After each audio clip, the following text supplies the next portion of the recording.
Assalamu alaikum. Hi, dear learners. Welcome back to my online academy. Today I'm here with the different sounds in the different places of letter U. Let's go and see on the screen. Dear learners, U বর্ণটি আ sound হবে। U বর্ণ সাধারণত প্রথমে অথবা U বর্ণের পরে C, D, G, M, N, C, আ এবং টি আসলে ইউ বর্ণের সাউন্ড আ হবে।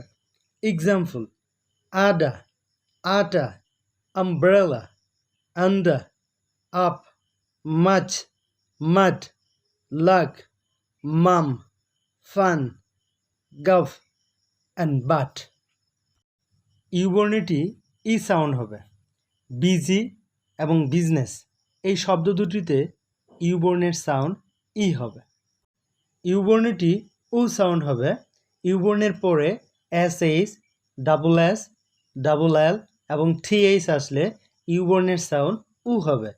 Example: push, bush, push, full and full.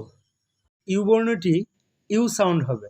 You বর্ণের পরে ই, আর ই, টি ই অথবা একটি সিলেবলে শুধু ইউ অথবা একটি কনসোনেন্ট প্লাস ইউ আসলে ইউ বর্ণের সাউন্ড ইউ হবে। Example: queue, dew, cure, mute, university and fusion. U বর্ণটি সাইলেন্ট বা উজ্জ্ব থাকবে। সাধারণত জি এর পরে ইউ বর্ণ আসলে ইউ বর্ণের সাউন্ড উজ্জ্ব বা সাইলেন্ট থাকে। Example: gorilla, gaps, tongue, and gut. Dear learners, like, comment, and subscribe, please. Bye bye. Assalamu alaikum.